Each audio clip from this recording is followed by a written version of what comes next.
2015년 4월 9일, 봄 기운이 스며들던 서울 북한산의 이른 아침은 유독 무겁고 차가운 침묵으로 덮여 있었습니다.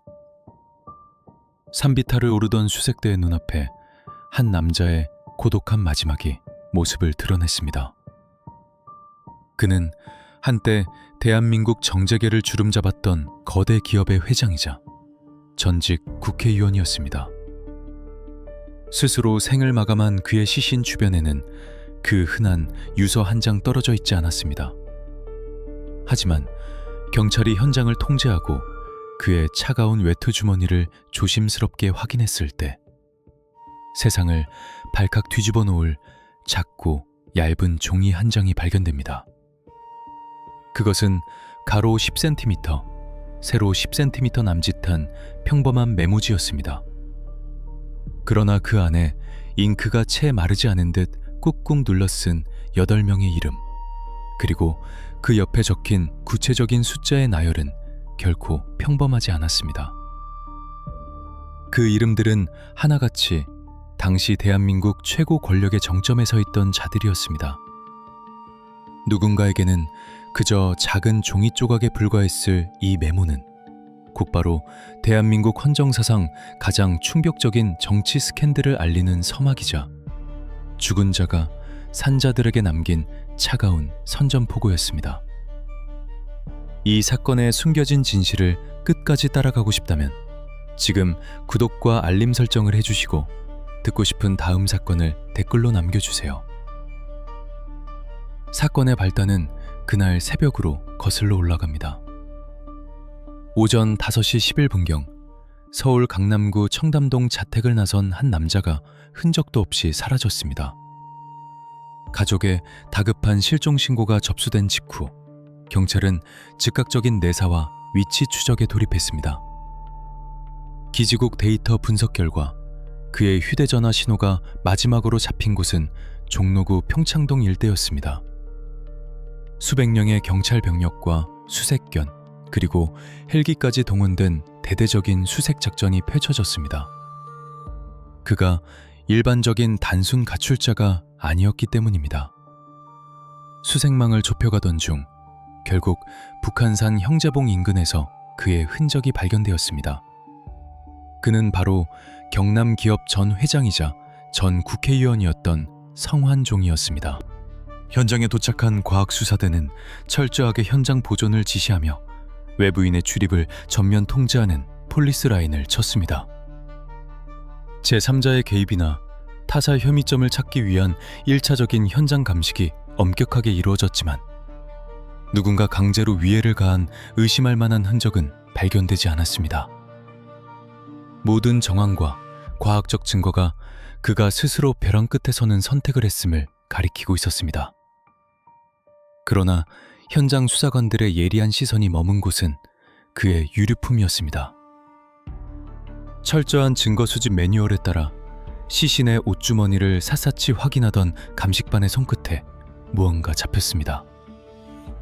조심스럽게 꺼내진 그것은 앞서 언급한 훗날 대한민국을 흔든 이른바 성환종 리스트라 불리게 될 한 장의 메모였습니다. 베테랑 수사관들은 직감했습니다. 이 메모가 단순한 유서가 아니라 거대한 비리의 판도라의 상자라는 것을 말입니다. 메모지에는 총 8명의 유력 정치인 이름이 적혀 있었고 그중 6명의 이름 옆에는 1억, 3억, 7억 등 구체적인 금액이 명시되어 있었습니다. 특정 날짜가 적힌 이름도 있었습니다. 수사기관은 즉각 이 메모를 사건의 핵심 물증으로 확보하고 증거의 오염을 막기 위해 특수 지퍼백에 밀봉했습니다. 가장 먼저 진행된 것은 국립과학수사연구원의 정밀 필적 감정이었습니다. 사망자의 평소 자필 메모, 업무 수첩, 사명 등과 대조하는 교차 분석이 이루어졌고 결과는 정확히 일치했습니다.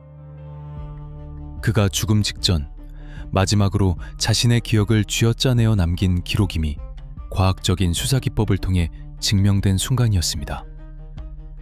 도대체 그는 왜 생을 마감하는 극단적인 선택을 하면서까지 이 이름들을 남겨야만 했을까요? 당시 그는 해외 자원 외교 비리 혐의로 검찰의 감도 높은 내사와 수사를 받고 있었습니다. 횡령과 배임 혐의로 이미 구속영장이 청구된 상태였고 영장 실질 심사를 불과 몇 시간 앞둔 시점이었습니다. 권력의 최측근에서 활동하며 막대한 정치적 자금을 은밀하게 지원했다고 자부했던 그는 수사의 칼날이 오직 자신만을 향해 좁혀오자 뼈저린 배신감과 억울함을 느꼈던 것으로 수사당국은 프로파일링했습니다. 모든 연락이 끊기고 한때 그와 웃으며 악수를 나누던 권력자들이 자신과의 부적절한 관계를 철저히 부정하고 외면했을 때 그가 할 수 있는 마지막 반격은 바로 자신의 목숨을 담보로 한 차가운 폭로였던 것입니다. 하지만 수사당국을 가장 당혹스럽게 만든 것은 따로 있었습니다. 메모에 적힌 8명의 이름 중에서도 수사관들과 언론 그리고 전 국민의 시선을 얼어붙게 만든 하나의 이름, 바로 당시 현직 국무총리였던 이완구였습니다. 메모의 한 구석에는 명확하고 또렷한 글씨로 이완구 3천만 원이라는 7글자가 적혀 있었습니다. 검찰과 경찰 등 수사기관 입장에서는 그야말로 최악의 딜레마이자 헌정사상 전대미문의 사태에 직면한 셈이었습니다. 취임한 지 불과 2달 남짓된 국가위전서열 2위이자 내각을 총괄하는 현직 국무총리가 부적절한 자금 수수 의혹의 중심에 섰기 때문입니다. 게다가 그 치명적인 의혹을 제기한 당사자는 이미 세상에 존재하지 않는 망자였습니다. 법의학적으로 죽은 자는 말이 없지만 범죄 수사학과 증거법의 관점에서 다잉 데클러레이션, 즉 임종 직전의 진술이나 기록은 특별한 증거 능력을 갖춘 것으로 평가받기도 합니다. 스스로 목숨을 끊기 직전 거짓말을 할 이유가 가장 없는 순간에 남겨진 절박한 기록이기 때문입니다. 이 작은 메모지가 언론의 보도를 통해 세상에 알려지자마자 대한민국은 말 그대로 발칵 뒤집혔습니다. 투명하고 공정한 진상규명을 요구하는 여론의 압박은 거세게 타올랐고 검찰은 결국 사상 초유의 특별수사팀을 꾸릴 수밖에 없었습니다. 최고 권력을 겨냥한 외롭고도 험난한 수사가 막을 올린 것입니다. 특별수사팀의 사무실에는 팽팽한 긴장감이 감돌았습니다. 수사관들의 책상 위에는 성환종 전 회장의 지난 수년간의 행적, 통화 기록, 금융거래 내역이 담긴 수만 페이지의 진술조사와 압수수색 데이터가 산더미처럼 쌓이기 시작했습니다. 현직 국무총리를 상대로 강제 수사에 돌입하는 것은 수사기관으로서도 엄청난 부담이었습니다. 확실한 물증 없이 섣부른 소환조사를 벌였다가는 오히려 거대한 정치적 역풍을 맞을 수 있는 상황이었습니다. 따라서 수사팀은 철저히 주변부부터 파고드는 포위형 수사 방식을 채택했습니다. 비자금 조성 내역을 추적하기 위해 경남 기업의 회계 장부를 이잡듯이 뒤졌고 메모에 적힌 3천만 원이라는 현금이 어떻게 조성되어 어떤 경로로 전달되었는지 그 은밀한 흐름의 경로를 재구성하는 작업에 착수했습니다. 이 과정에서 금융감독원과 협조하여 자금 추적 전문가들이 대거 투입되었습니다. 죽은 자의 침묵 속에서 증거를 찾아내야 하는 끈질긴 추적. 그것은 마치 짙은 안개 속에서 바늘을 찾는 것과 같은 고단한 과정이었습니다. 과연 이 메모는 망자의 억울한 원한이 만들어낸 일방적인 주장일까요? 아니면 권력의 그늘 속에 교묘하게 숨겨져 있던 은밀한 거래의 명백한 증거일까요? 사라진 퍼즐 조각을 찾기 위한 주변인들의 내사, 그리고 수많은 CCTV 분석과 통신기지국 기록 조회가 본격적으로 시작되었습니다.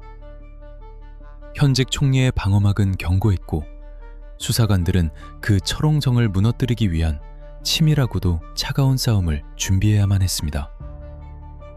사건의 진상을 밝힐 유일한 열쇠가 죽은 자의 주머니에서 나왔다는 사실은 이 수사가 결코 평탄치 않을 것임을 강력하게 암시하고 있었습니다. 2015년 4월 9일 새벽, 북한산의 차가운 공기 속에서 한 남자가 홀로 죽음을 향해 발걸음을 옮기고 있던 바로 그 시각, 서울 정동에 위치한 경향신문사 편집국에서는 또 다른 형태의 거대한 시한폭탄이 초읽기에 들어가고 있었습니다. 고요한 새벽 정적을 깨고 한 기자의 휴대전화가 날카롭게 울렸습니다. 발신자는 수사기관의 촘촘한 감시망을 피해 돌연 자취를 감췄던 성환종 전 회장이었습니다. 수화기 너머로 들려온 것은 무려 50분에 걸쳐 쏟아진 한 인간의 길고도 절박한 호소였습니다. 그것은 스스로 죽음을 결심한 자가 세상에 남기는 마지막 육성이자 권력의 심장부를 향해 쏘아 올린 가장 치명적인 화살이었습니다. 사건을 추적하던 특별수사팀과 프로파일러들은 훗날 이 50분 분량의 녹음 파일을 수백 번 반복해서 청취하며 진술 분석에 돌입했습니다. 녹음 파일 속 그의 목소리는 죽음을 앞둔 사람이라고 믿기 어려울 만큼 묘하게 차분하면서도 동시에 깊은 절망과 배신감으로 파르르 떨리고 있었습니다. 우리는 여기서 한 가지 중요한 범죄 심리학적 단서에 주목해야 합니다. 그는 왜 생의 마지막 순간에 가족이나 변호사가 아닌 언론사의 기자를 선택해 전화를 걸었을까요? 수사기관의 내사 기록과 프로파일링에 따르면 그는 평생을 바쳐 권력의 그늘 아래서 끈끈한 네트워크를 구축하고 유력 인사들에게 은밀한 지원을 아끼지 않으며 헌신해왔다고 굳게 믿고 있었습니다. 그러나 정작 해외 자원외교 비리라는 거대한 파도에 휩쓸려 자신이 검찰의 전방위적인 압수수색과 매서운 수사의 표적이 되자 그가 철석같이 믿고 의지했던 권력자들은 철저하게 그를 외면했습니다. 녹음 파일에는 "나는 희생양이다. 너무 억울하다." 는 그의 절규가 고스란히 담겨 있었습니다. 자신과의 부적절한 관계를 부인하며 선을 긋는 정치권의 냉혹함에 직면했을 때 그가 선택할 수 있는 유일한 반격은 바로 대중의 여론과 언론의 파급력을 이용하는 것이었습니다. 통화 내용이 이어질수록 그의 진술은 점차 더 구체적이고 치명적인 방향으로 나아갔습니다. 그리고 통화의 후반부, 마침내 수사기관 전체를 옴짝달싹 못하게 얼어붙게 만든 결정적인 폭로가 터져나옵니다. 그의 입에서 명확하게 흘러나온 이름은 앞서 발견된 주머니 속 메모지와 정확히 일치했습니다. 다름 아닌 당시 현직 국가의전 서열 2위 이완구 국무총리였습니다. 이완구한테 3천만 원을 주었다. 성전혜정의 폭로는 단순히 누군가에게 돈을 건넸다는 막연하고 감정적인 주장에 그치지 않았습니다. 그는 진술 조서를 작성하듯 거래가 이루어진 시간과 장소, 그리고 상황을 아주 구체적으로 지목했습니다. 시점은 2013년 4월 4일. 장소는 충남 부여에 위치한 이완구 후보의 재보궐선거 사무소였습니다. 당시 정치적 공백기를 깨고 화려한 복귀를 노리며 선거 전에 뛰어들었던 이완구 후보를 위해 자신이 직접 부여의 선거 사무소로 찾아가 은밀한 선거 자금을 지원했다는 것이 폭로의 핵심이었습니다. 그는 심지어 그렇게 뻔뻔한 사람이 총리를 해서야 되겠느냐며 강도 높은 비난을 덧붙이기도 했습니다. 범죄 심리학과 법의학, 그리고 형사소송법의 관점에서 볼 때 이 50분의 통화 녹음은 단순한 앙심 어린 제보 이상의 엄청난 무게감을 지닙니다. 바로 다잉 데클러레이션, 즉 임종전의 진술이라는 특수성 때문입니다. 스스로 생애 마침표를 찍기 직전의 인간이 굳이 특정인의 이름과 구체적인 액수까지 지어내며 거짓말을 할 이유가 있을까요? 수사 전문가들은 죽음의 문턱에 선 사람은 더 이상 현실의 이해관계나 득실, 법적 공방의 유불리에 얽매이지 않기 때문에 역설적으로 그 진술이 지니는 내적 신빙성이 매우 높다고 평가합니다. 인간이 남길 수 있는 가장 순도 높은 형태의 증언으로 간주되기도 하는 것입니다. 하지만 이 사건을 전담하게 된 특별수사팀 앞에는 거대한 절벽이 놓여 있었습니다. 철저한 증거재판주의와 무죄 추정의 원칙이 지배하는 법치주의 국가에서 아무리 망자의 억울한 마지막 진술이라 할지라도 그것 하나만으로 현직 총리를 범죄자로 단정지을 수는 없는 노릇이었습니다. 진술의 신빙성을 뒷받침할 객관적이고 물리적인 교차 검증 데이터가 절실히 필요했습니다. 여기서 딜레마가 발생합니다. 무려 2년 전에 벌어진 밀실 안에서의 은밀한 거래를 도대체 어떤 수사 기법으로 증명할 것인가? 불법적인 자금의 흐름은 당연히 계좌 이체 내역이나 공식적인 영수증을 남기지 않습니다. 오직 돈을 건넨 자와 받은 자, 두 사람만이 알 수 있는 철저한 어둠 속의 기록입니다.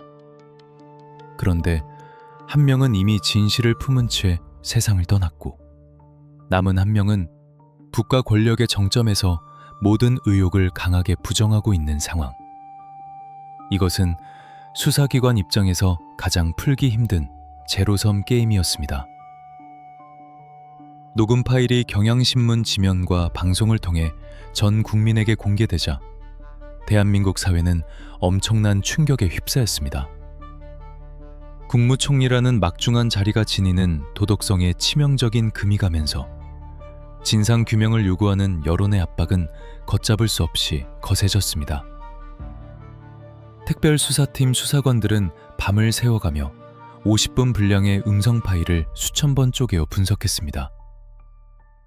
발화자의 호흡, 미세하게 떨리는 주파수, 심지어 전화기 너머로 들려오는 미세한 배경음까지 모두가 과학 수사의 대상이 되었습니다. 망자의 차가운 주머니에서 발견된 8명의 이름이 적힌 작은 메모지 한 장, 그리고 언론사에 남겨진 50분간의 절박한 육성 파일. 출처가 다른 이 두 가지의 단서가 가리키는 교집합은 단 한 곳, 바로 대한민국의 국무총리를 정조준하고 있었습니다. 이제 공은 수사기관과 권력의 심장부로 넘어갔습니다. 망자의 그림자를 쫓아 숨겨진 진실을 파헤치려는 수사관들과 자신을 향해 조여오는 의혹의 그물을 끊어내려는 최고 권력자 사이에 치열하고도 차가운 진실 공방이 눈앞의 현실로 다가오고 있었습니다. 망자의 육성이 담긴 50분 분량의 녹음 파일이 언론을 통해 세상에 공개된 직후 여의도 국회의사당에는 숨막힐 듯한 팽팽한 긴장감이 감돌았습니다. 2015년 4월 중순, 쏟아지는 카메라 플래시와 수백 명의 취재진이 에워싼 단상 위로 이완구 국무총리가 섰습니다. 취임한 지 불과 2달 남짓, 국가 내각을 총괄하는 서열 2위의 권력자가 뇌물수수 의혹의 정중앙에 서서 전 국민을 향해 입을 여는 순간이었습니다. 그는 흔들림 없는 시선과 화개찬 목소리로 망자의 주장을 전면 부인했습니다. 그리고 대한민국 정치사에 영원히 기록돼 지극히 치명적이고도 섬뜩한 한마디를 던집니다. 만약 제가 성완종 전 회장으로부터 돈을 받은 증거가 나온다면 제 목숨을 내놓겠습니다. 이 발언은 헌정사상 전례를 찾아보기 힘든 현직 총리의 극단적인 결백 주장이었습니다. 범죄 심리학자들과 수사관들의 관점에서 이 장면은 매우 흥미로운 분석의 대상이 되었습니다. 보통 의혹에 휩싸인 피의자나 권력자가 자신의 결백을 주장할 때 생명이라는 가장 극단적인 단어를 담보로 내거는 행위 이면에는 강력한 자기방어 기제와 여론을 단번에 반전시키려는 고도의 심리전이 깔려있기 때문입니다. 수사관들은 화면 너머로 전해지는 그의 미세한 표정 변화, 단호한 어조, 그리고 과도해 보일 정도의 자신감을 조용히 관찰했습니다. 진실은 결코 큰 목소리나 극단적인 맹세로 증명되지 않습니다. 수사기관이 믿는 것은 오직 차갑고 객관적인 물증뿐이었습니다. 하지만 권력의 방어벽에 결정적인 균열을 일으킨 것은 다름 아닌 그 자신의 입이었습니다. 진실 공방이 이어지는 과정에서 그의 진술은 치명적인 모순을 드러내기 시작했습니다. 의혹이 처음 불거졌을 때 그는 성 전 회장과의 친분을 철저히 부정했습니다. 그저 이름만 아는 사이일 뿐 개인적인 친분은 전혀 없다며 선을 그었습니다. 그러나 이 완벽해 보이던 해명은 특별수사팀의 기초대사와 언론의 집요한 교차 취재가 맞물리면서 산산조각나고 맙니다. 과거 두 사람 사이에 무려 수백 통의 휴대전화 통화와 문자가 오고 간 기록이 만천하에 드러난 것입니다. 자신이 기억하지 못했다고 항변했지만 상황은 이미 걷잡을 수 없이 악화되었습니다. 1년 남짓한 짧은 기간 동안 수백 번의 연락을 주고받은 관계를 친분이 없다고 부인한 것은 뼈아픈 자충수였습니다. 범죄 수사에 있어서 피조사자의 진술 번복은 수사망을 급격히 좁히는 가장 강력한 트리거가 됩니다. 수사관들은 은폐하려는 자의 본능적인 거짓말이 시작되었다고 판단했고 그 거짓말의 빈틈을 파고들기 위한 정밀한 타격 지점을 찾기 시작했습니다. 사상 초유의 현직 국무총리 수사. 대검찰청 특별수사팀의 회의실에는 침묵만이 무겁게 가라앉아 있었습니다. 수사팀을 이끄는 검사들과 베테랑 수사관들의 어깨 위에는 국가의 명운과 사법 정의에 대한 국민적 열망이라는 거대한 압박감이 짓누르고 있었습니다. 살아있는 권력, 그것도 국가 서열 2위를 향해 수사의 칼날을 겨눈다는 것은 권력의 심장부를 정면으로 도려내는 것과 같은 위험천만한 작업입니다. 만약 명확한 증거를 확보하지 못한 채 수사가 용두사미로 끝나거나 권력의 외압에 굴복하는 모습을 보인다면 수사기관 전체가 회복 불가능한 치명적인 타격을 입을 수 있는 위태로운 외줄타기였습니다. 반대로 여론의 압박에 밀려 무리한 기소를 감행할 수도 없는 노릇이었습니다. 오직 법과 원칙, 그리고 철저한 증거주의만이 그들이 기댈 수 있는 유일한 방패였습니다. 결국 특별수사팀은 일방적인 주장과 해명이 부딪히는 불필요한 언론 플레이를 배제하고 철저한 과학수사와 데이터의 영역으로 깊숙이 진입하기로 결정합니다. 현직 총리의 일방적인 결백 주장을 넘어 사건의 실체를 파헤치기 위한 본격적인 강제 수사의 서막이 오른 것입니다. 수사팀은 가장 먼저 법원으로부터 광범위한 통신기록 조회를 위한 압수수색 영장을 발부받았습니다. 성 전 회장이 3천만 원을 건넸다고 구체적으로 지목했던 운명의 그날, 2013년 4월 4일. 수사관들은 마치 타임머신을 타고 과거로 돌아가듯 2년 전 그날의 진실을 완벽하게 재구성하기 위한 동선 역추적 작업에 돌입했습니다. 기지국 데이터 분석은 알리바이를 깨트리는 가장 냉혹하고 정확한 수사 기법입니다. 누군가는 거짓말을 할 수 있지만 그들이 소지하고 있던 휴대전화가 발신하는 전파의 기록은 결코 거짓을 말하지 않기 때문입니다. 수만 건의 통화 내역, 수백 개의 통신기지국 접속 위치 정보, 그리고 주변 인물들의 은밀한 네트워크를 파헤치는 지루하고도 치열한 디지털 포렌식이 밤낮 없이 이어졌습니다. 과연 2013년 4월 4일 충남 부여의 선거사무소에서는 무슨 일이 있었던 것일까요? 맹세코 돈을 받지 않았다는 권력자의 다짐과 죽음의 문턱에서 억울함을 토로한 망자의 절규. 두 개의 상반된 세계 사이에서 진실의 저울추가 서서히 움직이기 시작했습니다. 그리고 수사팀의 데이터망에 현직 총리의 알리바이를 뒤흔들 작고도 결정적인 단서 하나가 포착되면서 사건은 전혀 예상치 못한 새로운 국면으로 접어들게 됩니다. 수사관들 앞에는 거대한 절벽이 가로막고 있었습니다. 2년 전 충남 부여의 한 선거 사무실 안에서 두 사람 사이에 오간 은밀한 거래를 증명해야 하는 임무. 영수증도 계좌이체 내역도 남지 않는 현금 거래의 특성상 이를 법정에서 입증하는 것은 마치 허공에 흩어진 연기를 맨손으로 긁어모아 원래의 형태를 완벽하게 복원해내는 것만큼이나 불가능에 가까운 일이었습니다. 돈을 건넸다고 주장하는 자는 북한산의 차가운 흙더미 아래에서 영원한 침묵 속에 잠들었고, 돈을 받았다고 지목된 자는 국가 권력의 정점인 국무총리의 자리에서 모든 의혹을 전면 부인하며 철통 같은 방어막을 치고 있는 상황. 이것은 수사기관 입장에서 입증 책임의 한계를 뼈저리게 시험하는 가장 가혹하고 잔인한 무대였습니다.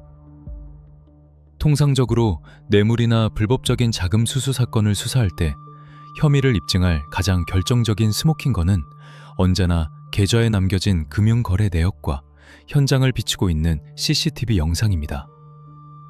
하지만 2013년 4월의 선거사무소 현장에는 시간이 너무 많이 흘러 이미 포맷되어 버렸거나 아예 존재조차 하지 않았던 CCTV의 공백만이 수사팀을 조롱하듯 맞이했습니다. 돈의 흐름을 쫓는 계좌 추적 역시 은행의 전산망을 우회하여 오직 현찰로만 움직이는 검은 돈 앞에서는 철저하게 무력해질 수밖에 없었습니다. 대검찰청 특별수사팀은 결국 가장 원초적이고 전통적인, 그러나 가장 많은 시간과 땀이 요구되는 수사기법으로 회귀해야만 했습니다. 바로 당시 현장에 있었던 주변 인물들의 기억을 조각조각 맞추고 통신사의 방대한 데이터를 이잡듯이 뒤져 2년 전 그날의 밀실을 완벽하게 재구성하는 작업이었습니다. 이 지루하고도 치열한 탐문과 진술 확보 과정에서 수사 전국을 단숨에 뒤흔들고 전 국민의 이목을 집중시킨 아주 작고 일상적인 물건 하나가 혜성처럼 등장합니다. 성 전 회장의 측근과 재무 담당자들을 상대로 강도 높은 반잼 교차 조사를 벌이던 중 수사관들의 귀를 번쩍 뜨이게 만드는 구체적이고 생생한 진술이 진술 조서 위에 기록된 것입니다. 회장님의 지시를 받고 은행에서 5만 원권으로 정확히 3천만 원을 인출했습니다.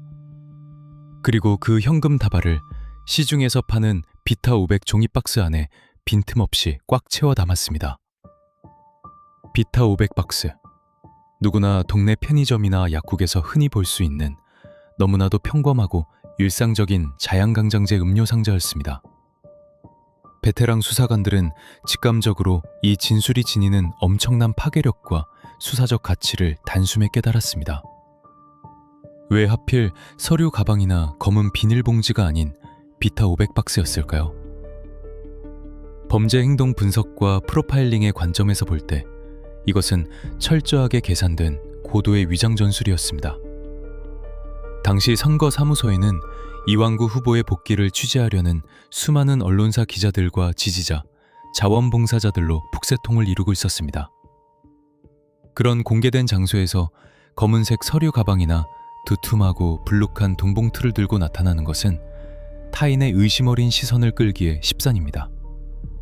하지만 선거 캠프 직원들을 격려하고 후보의 방문을 응원하기 위해 가볍게 사온 듯한 음료수 박스는 그 누구의 날카로운 의심도 사지 않고 자연스럽게 1층의 경호망과 비서진의 눈을 무사통과할 수 있는 가장 완벽하고 훌륭한 위장막이었던 것입니다.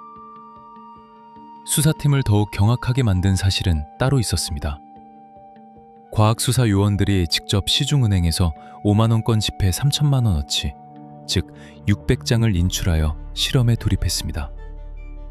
5만원권 지폐의 가로 세로 규격과 시판 중인 비타 500 종이박스의 내부 용적을 정밀하게 계산하고 실제로 현금을 담아보았을 때 놀랍게도 3천만 원이라는 금액이 남거나 모자람 없이 상자 안에 딱 들어맞는다는 사실이 증명되었습니다.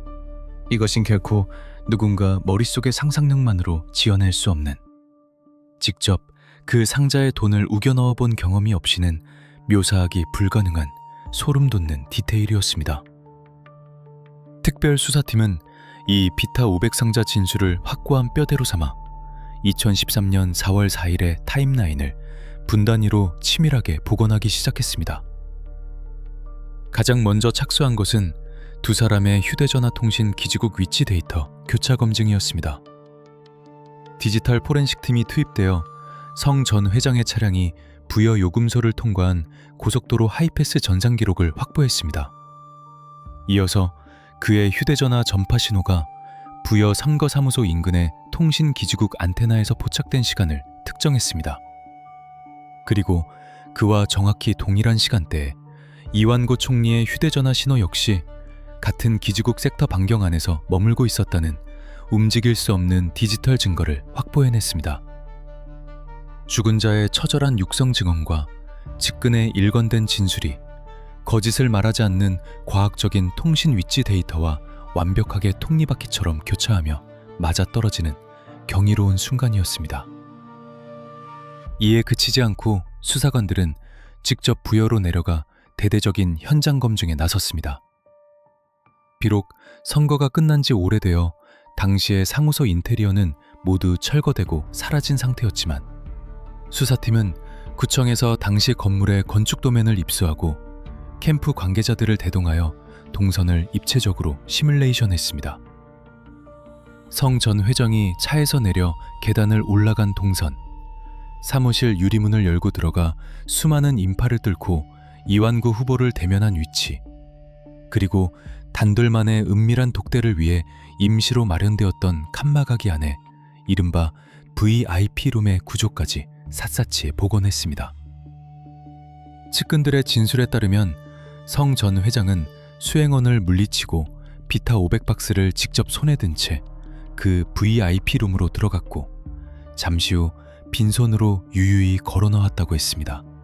그 짧은 찰나의 시간 동안 밖의 소음이 차단되고 철저히 통제된 밀실 안에서 부적절하고 은밀한 전달이 이루어졌다는 강력한 정황이 수사망을 통해 서서히 그 거대한 실체를 드러내고 있었습니다. 이 충격적이고도 기막힌 비타 500박스 진술이 언론의 굵직한 헤드라인을 장식하며 보도되자 대한민국 사회는 전례 없는 패러디와 씁쓸한 조롱의 소용돌이에 빠져들었습니다. 인터넷 커뮤니티와 소셜미디어에는 이완구 총리의 굳은 얼굴이 교묘하게 합성된 비타 500 광고 포스터가 넘쳐났고 대형마트와 편의점에서는 해당 음료의 매출이 일시적으로 폭증하는 기현상이 벌어지기도 했습니다. 시민들은 피로 회복을 위해 마시던 이 평범한 음료수 상자를 권력의 그늘 속에 숨겨진 부적절한 관계를 상징하는 조소의 아이콘으로 적극 소비했습니다. 겉보기에는 한낱 웃지 못할 총국처럼 보였지만 그 기저에는 겉으로는 청렴을 외치면서 뒤로는 은밀한 네트워크를 구축하는 권력층의 위선에 대한 대중의 깊은 분노와 허탈감이 짙고 무겁게 깔려 있었습니다.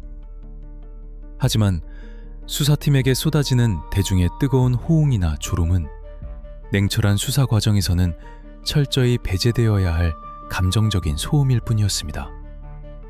여론이 이미 마음속으로 현직 총리에게 유죄 판결을 내렸다고 해서 엄격한 증거주의가 지배하는 차가운 법정에서도 유죄가 되는 것은 결코 아니기 때문입니다.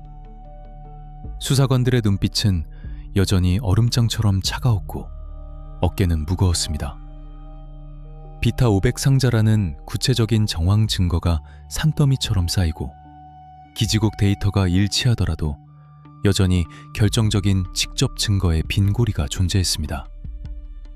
현금 다발이 박스에서 나와 상대방의 손으로 넘어가는 그 결정적인 순간을 증명할 영수증도 당시 밀실안을 비추던 CCTV도 없는 척박한 상황.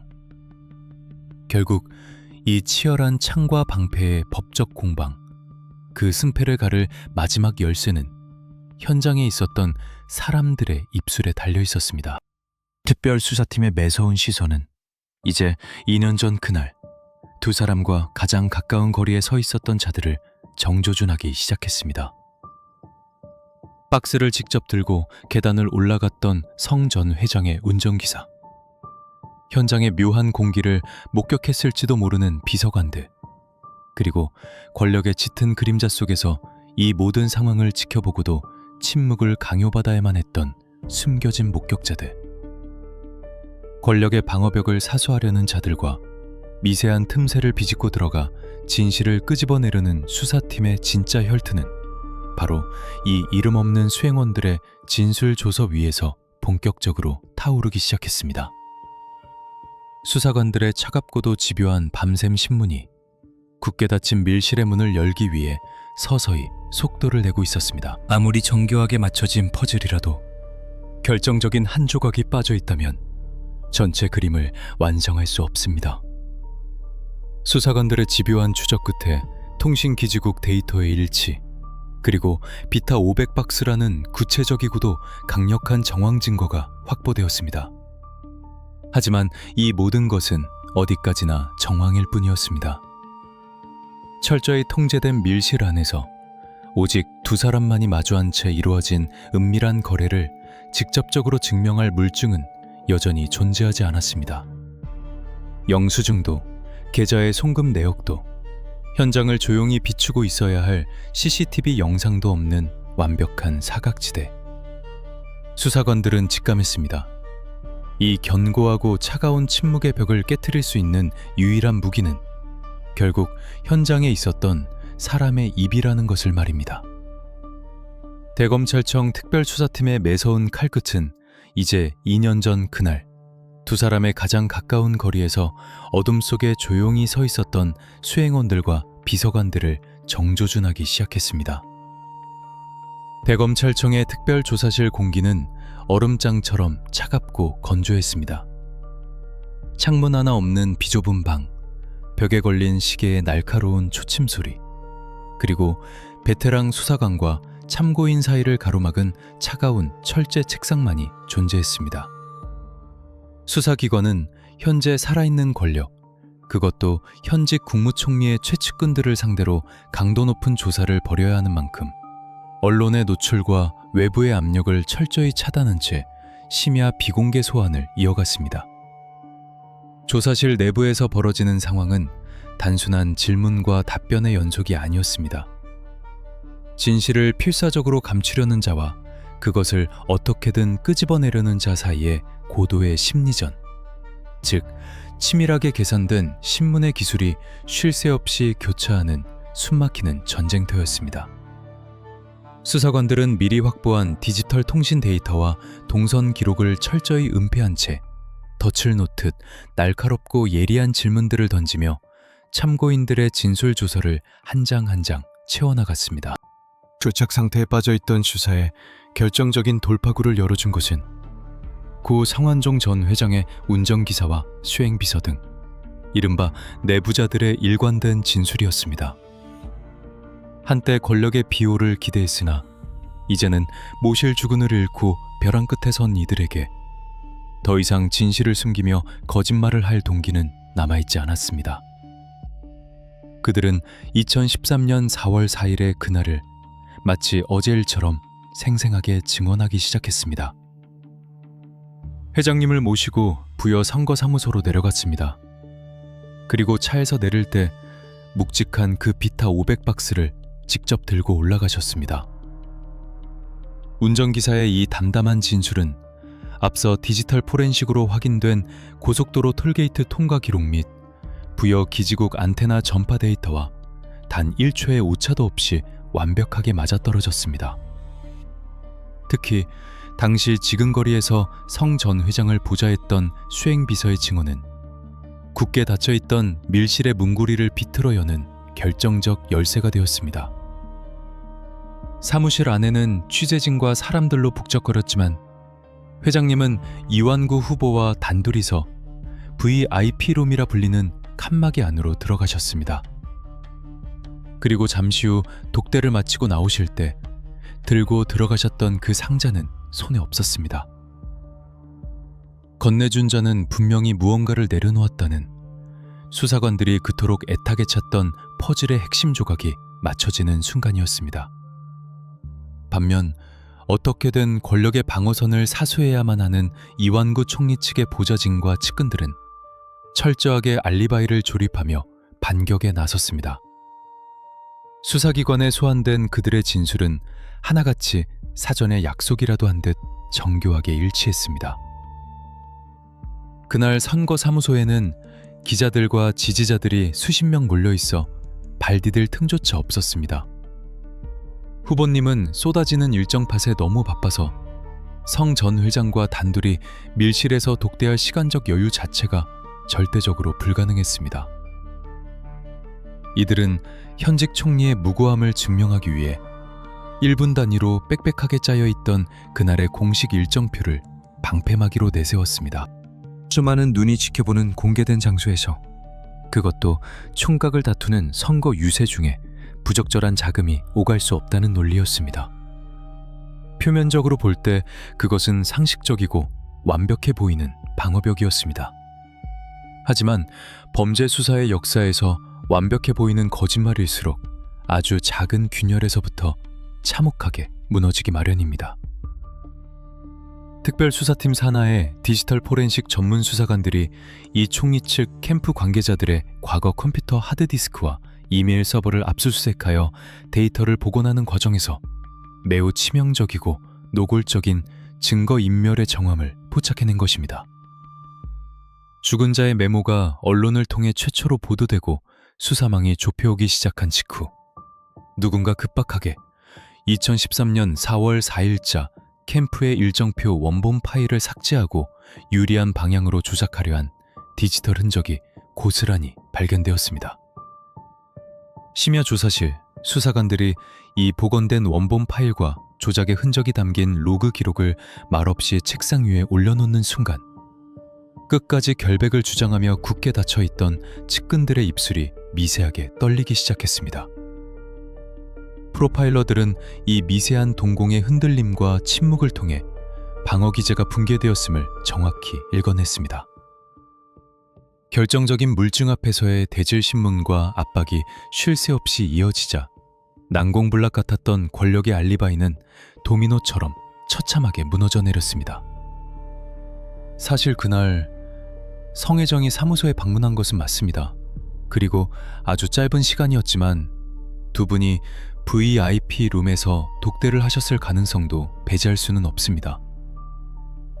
끝까지 현장의 존재 자체를 부정하던 이 총리 측 핵심 관계자의 입에서 마침내 사실관계를 일부 인정하는 뼈아픈 진술이 터져나왔습니다.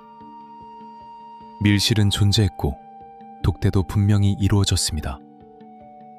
한쪽은 무거운 상자를 들고 들어갔으나 빈손으로 유유히 걸어나왔고, 다른 한쪽은 그날의 만남 자체를 역사에서 철저히 지워버리려 증거를 인멸했습니다. 비록 현금 다발이 오가는 장면을 직접 촬영한 영상은 없었지만 엇갈리던 진술들이 교차 검증을 통해 하나의 점으로 모이면서 진실의 뼈대는 이미 그 앙상하고도 냉혹한 실체를 세상에 명확하게 드러내고 있었습니다. 수사팀은 파편처럼 흩어져 있던 수백 장의 진술 조서들을 하나로 꿰어 맞추며 마침내 현직 국무총리를 정조준할 수 있는 가장 강력하고도 촘촘한 수사망을 완성했습니다. 세간의 뜬 소문이나 망자의 일방적인 주장으로 치부될 뻔했던 의혹은 이제 단순한 심증을 넘어 객관적인 포렌식 데이터와 구체적인 진술이라는 강력한 법적 효력을 갖춘 수사 기록으로 변모했습니다. 대한민국 최고 권력자를 향한 수사기관의 포위망은 한치의 틈도 없이 완벽하게 좁혀졌고, 그가 머물고 있는 정부 서울청사 총리 집무실의 공기는 그 어느 때보다 무겁고 차갑게 가라앉고 있었습니다. 이제 남은 것은 단 하나, 모든 방어막이 뚫린 채 벼랑 끝에 몰린 권력자가 과연 스스로 어떤 선택을 내릴 것인가 하는 문제뿐이었습니다. 여론의 서늘한 시선은 시시각각 총리의 입술로 향하고 있었고, 달력의 날짜는 이 잔혹한 정치적 스캔들의 파국을 향해 무서운 속도로 달려가고 있었습니다. 수사기관의 그물망이 한치의 오차도 없이 완벽하게 죄어오자 대한민국 정치판의 시계는 파국을 향한 무서운 카운트다운을 시작했습니다.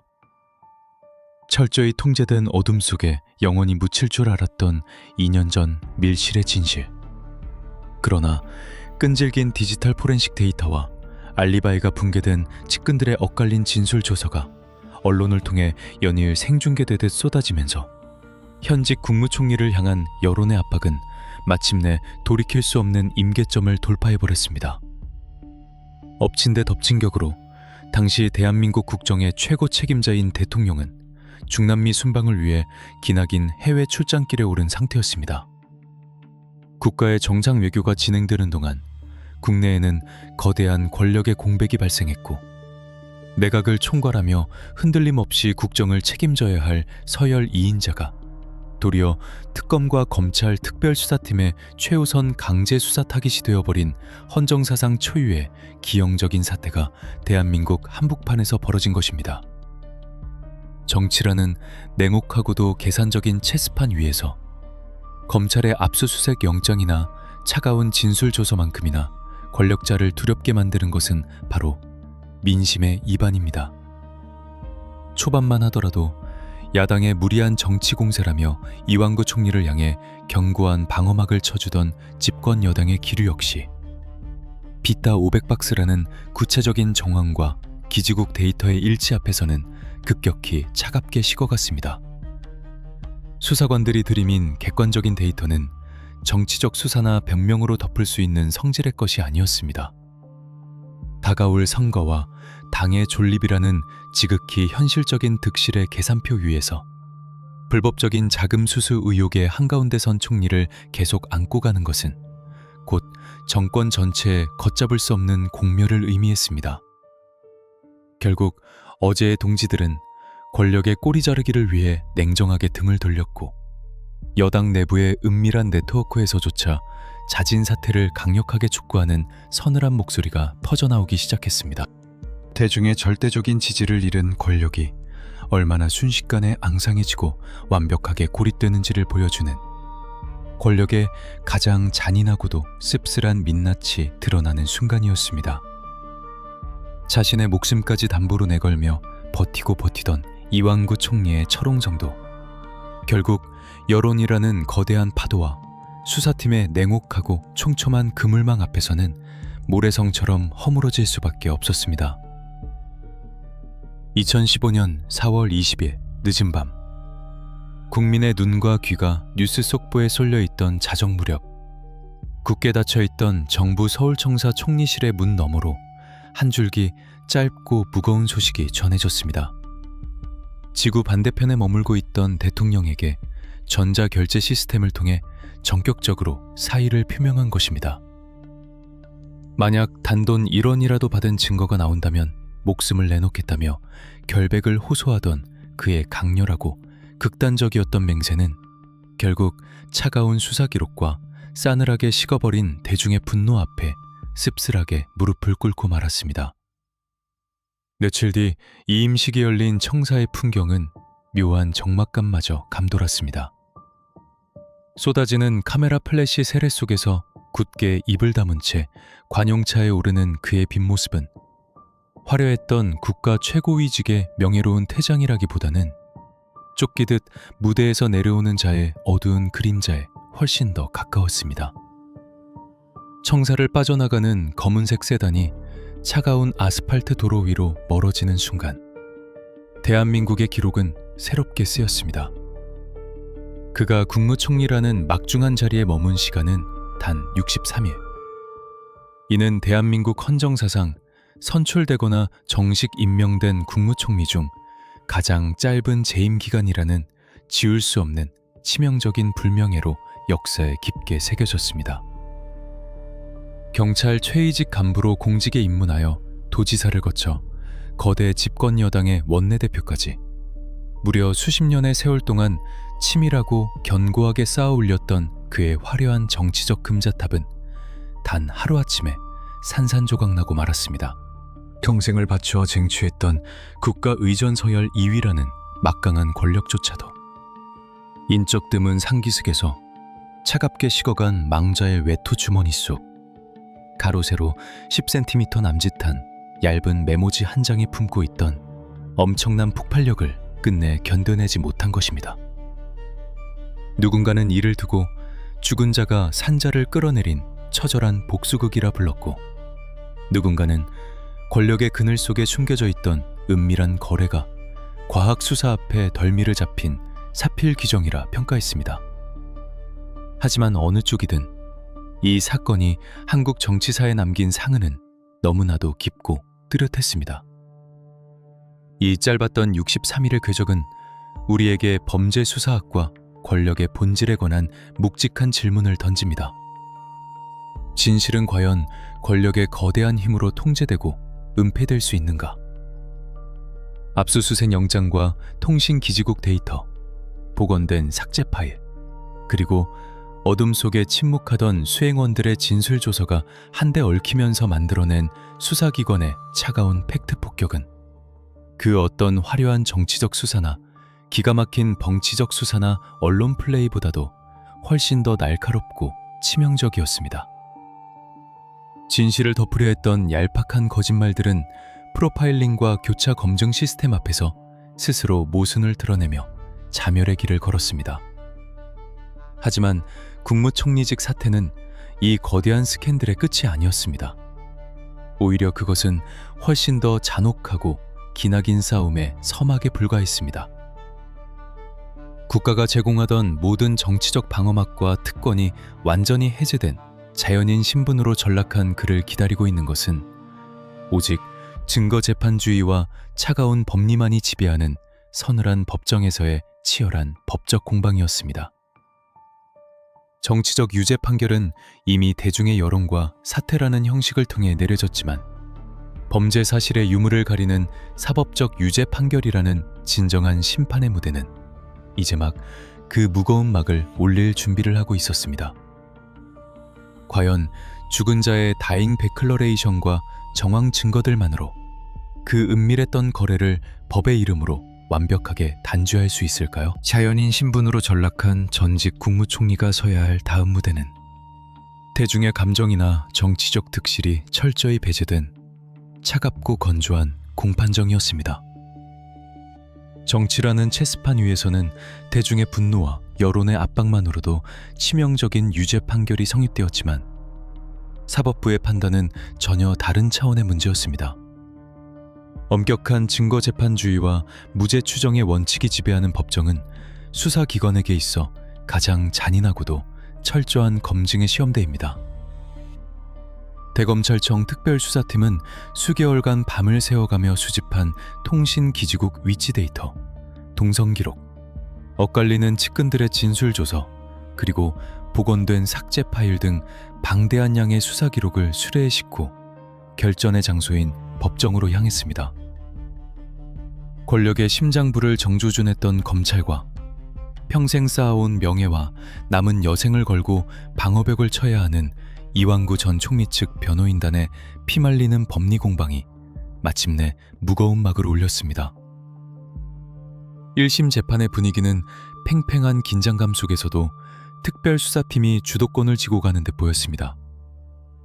검찰은 성완종 전 회장의 시신에서 발견된 가로 세로 10cm 남짓한 메모지와 경향신문 기자에게 남긴 50분 분량의 육성 녹음 파일을 사건의 스모킹건으로 제시했습니다. 이에 더해 비타 500박스를 매개로 한 구체적인 정황 증거와 두 사람의 기지국 동선 일치 기록을 스크린에 띄우며 피고인을 거세게 압박했습니다. 1심 재판부는 오랜 장고 끝에 수사기관의 손을 들어주었습니다. 재판부는 망자가 남긴 메모와 녹음 파일이 지니는 특별히 신빙할 수 있는 상태, 즉 법률 용어로 특신 상태를 폭넓게 인정했습니다. 죽음이라는 돌이킬 수 없는 극단적인 선택을 앞둔 인간이 굳이 허위 사실을 꾸며낼 이유가 없다고 판단한 것입니다. 측근들의 일관된 진술 역시 신빙성이 높다고 보았습니다. 결국 1심 법원은 이완구 전 총리에게 징역 8개월에 집행유예 2년이라는 유죄를 선고했습니다. 수사관들의 집요한 추적이 마침내 법의 테두리 안에서 정당성을 인정받고 부적절한 권력의 거래를 단죄하는 듯했던 순간이었습니다. 그러나 진실과 증거의 경계선 위에서 위태롭게 서 있던 법의 저울은 상급심으로 올라가면서 전혀 예상치 못한 방향으로 거칠게 요동치기 시작했습니다. 피고인 측의 강력한 항소로 이어진 2심을 거쳐 2017년 대법원 전원합의체에 이르러 사건은 거대한 반전을 맞이하게 됩니다. 대법원은 1심의 유죄 판결을 정면으로 뒤집고 이완구 전 총리에게 최종적으로 무죄를 확정했습니다. 대한민국 사회 전체를 충격에 빠뜨렸던 사상 초유의 현직 총리 뇌물수수 스캔들이 법적으로는 아무런 죗값을 물을 수 없는 무죄라는 결론으로 허무하게 마침표를 찍은 것입니다. 도대체 무엇이 판결을 이토록 완벽하게 뒤집어 놓았을까요? 그 이면에는 범죄수사학과 증거법의 가장 뼈아픈 딜레마이자 민주주의 사법 시스템의 가장 엄격한 잣대인 전문법칙, 이 굳건하게 자리 잡고 있었습니다. 전문법칙이란 타인으로부터 전해 들은 말이나 작성된 서리는 원칙적으로 법정에서 증거로 사용할 수 없다는 형사소송법상의 대원칙입니다. 비록 성전 회장의 메모와 녹음 파일이 임종 직전에 남겨진 다잉 데클러레이션이라 할지라도 대법원의 판단 기준은 한치의 타협도 없이 내목했습니다. 대법원 재판부는 묻고 있었습니다.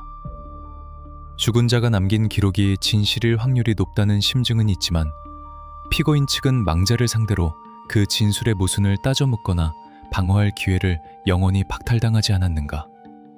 그렇습니다. 성전 회장은 이미 세상에 존재하지 않았고 이 총리 측 변호인단은 법정에서 그를 증인석에 앉혀놓고 반대 신문을 할 수 있는 법적 권리를 원천적으로 상실한 상태였습니다. 검찰의 혹독한 내사와 수사 압박에 몰린 성전 회장이 극한의 배신감과 분노에 사로잡혀 자신을 외면한 권력자들을 향해 일종의 정치적 물귀신 작전이나 안갚음을 위해 의도적으로 과장된 기록을 남겼을 가능성을 합리적인 의심의 여지 없이 완전히 배제할 수 있느냐는 것이 대법원의 날카로운 지적이었습니다. 더욱이 비타 500박스와 관련된 주변인들의 진술 역시 현금 다발이 직접 오가는 것을 두 눈으로 목격한 직접 증거가 아니라 정황상 그러했을 것이라는 추정에 불과하다는 점에서 한계를 드러냈습니다. 자금의 조정 내역과 전달 경로가 100% 명확하게 과학적으로 소명되지 않는 한 법정은 결코 함부로 유죄의 철퇴를 내리지 않습니다. 결국 대법원은 성완종 리스트와 녹음 파일의 증거 능력을 최종적으로 부정했고 유일한 스모킹건을 상실한 앙상한 수사 기록만으로는 국가 형벌권을 발동할 수 없다고 선언했습니다. 우리는 여기서 무죄 확정이라는 네 글자가 의미하는 바를 아주 냉정하고 정확하게 짚어보아야 합니다. 대법원의 무죄 판결문은 2013년 4월 4일 밀실 안에서 두 사람 사이의 은밀한 자금 거래가 절대 존재하지 않았다며 피고인의 완벽한 무고함을 역사적으로 증명해준 면죄부가 아닙니다. 판결문의 핵심은 검찰 수사팀이 제출한 현재의 증거만으로는 부적절한 거래가 있었다는 혐의가 법관이 합리적 의심을 품을 수 없을 정도로 완벽하게 증명되지 않았다는 지극히 기술적이고 법리적인 결론일 뿐입니다. 다시 말해 진실이 아니다가 아니라 법적으로 증명하는 데 실패했다는 뜻입니다. 법정에 차가운 선고가 내려지던 날 특별수사팀 수사관들의 얼굴에는 깊은 패배감과 허탈함이 짙게 드리워졌습니다. 수십 명의 인력을 투입해 수만 장의 진술조서를 작성하고 기지국 전파 기록을 쫓으며 어둠 속의 밀실을 복원해냈지만 끝내 형사소송법이 요구하는 절대적인 증거의 문턱을 넘지 못한 것입니다.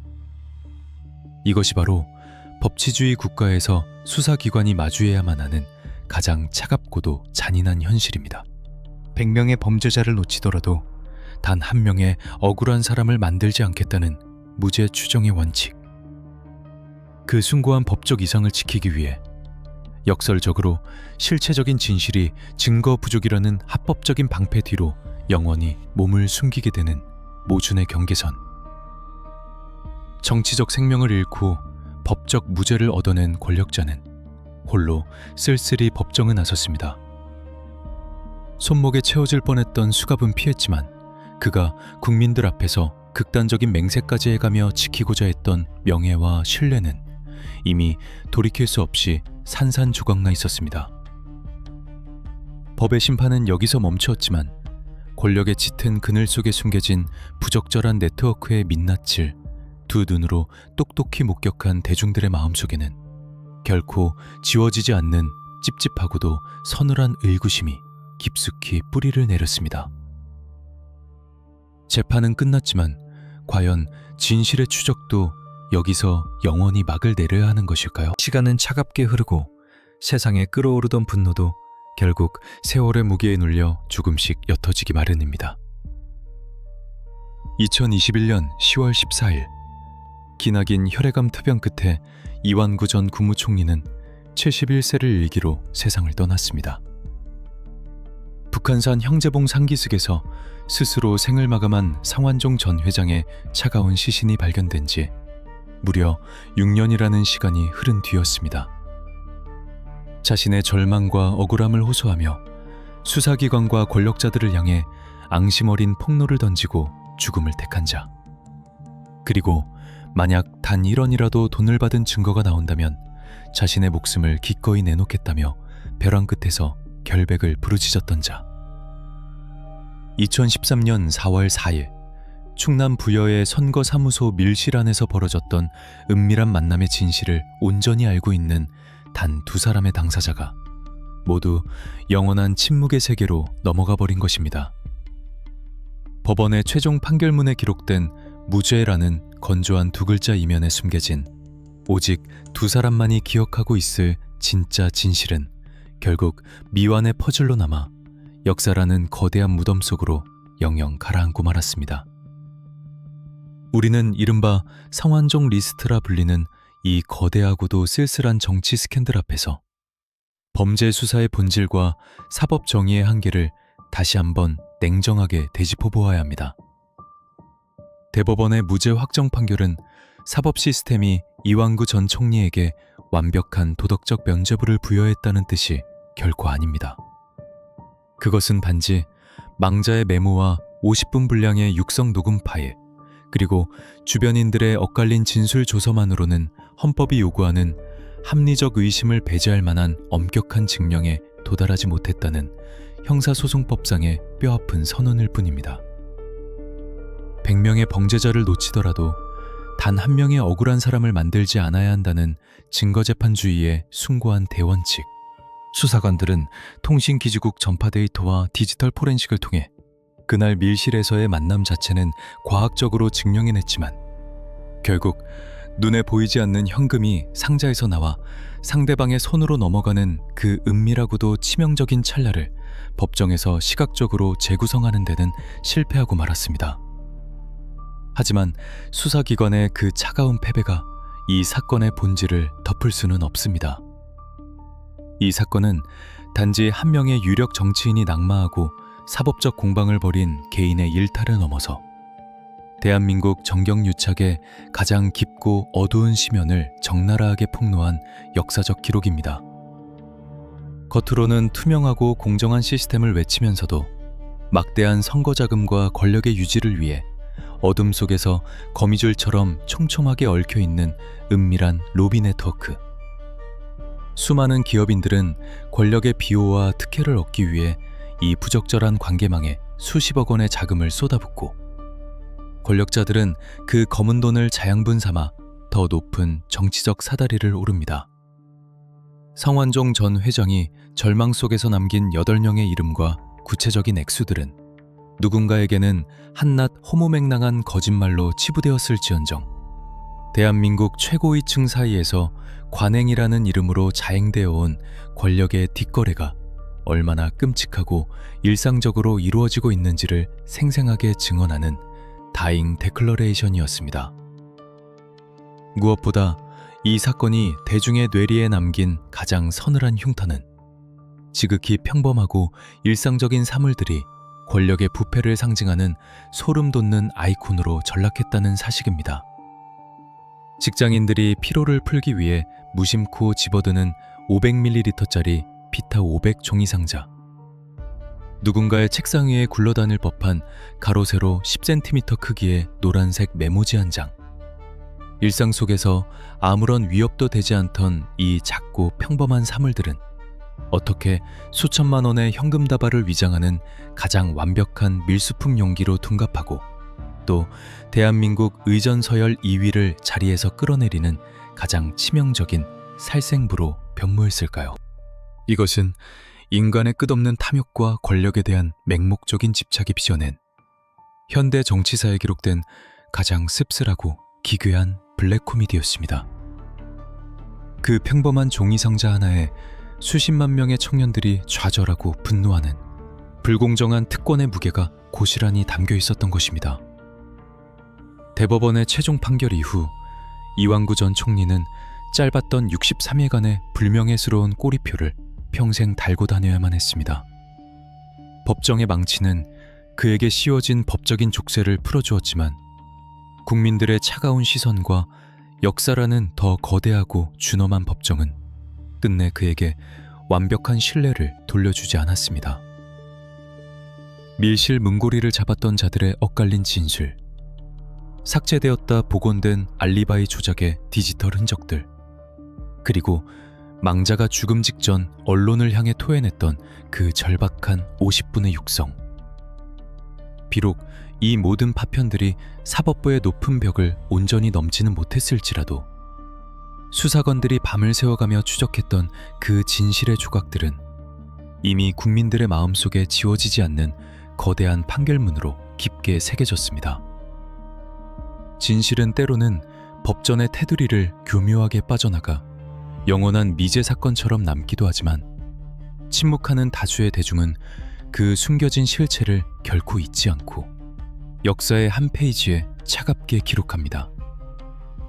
권력의 짙은 그늘 속에 몸을 숨긴 채 지금 이 순간에도 수많은 비타 500상자들이 우리가 모르는 은밀한 밀실을 오가고 있을지도 모릅니다.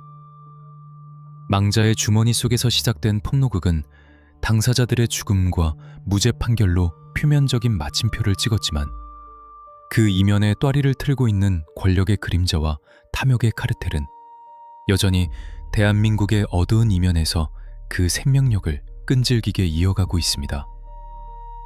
사법 정의의 한계 앞에서도 우리가 이 잔혹하고 건조한 사건의 궤적을 끊임없이 추적하고 감시해야만 하는 이유가 바로 여기에 있습니다. 눈을 감는 순간 괴물은 다시 어둠 속에서 자라나기 마련이니까요.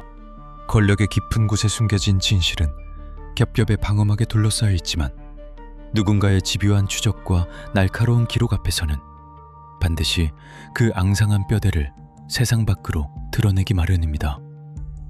오늘 저희가 준비한 잔혹하고도 차가운 수사 기록은 여기까지입니다. 증거와 진술의 경계선에서 벌어진 이 숨막히는 진실 게임의 궤적을 끝까지 함께 해주셔서 감사합니다. 이 영상이 여러분의 뇌리에 깊고 서늘한 여운을 남겼다면 지금 바로 구독과 좋아요 그리고 알림 설정을 잊지 마시기 바랍니다. 다음으로 추적하고 파헤치길 원하는 또 다른 사건이나 오늘의 스캔들에 대한 여러분만의 날카로운 추리와 판결을 댓글로 자유롭게 남겨주십시오. 여러분의 관심이 곧 진실을 밝히는 가장 강력한 수사망이 됩니다. 역사는 결코 침묵하지 않습니다. 시청해 주셔서 감사합니다.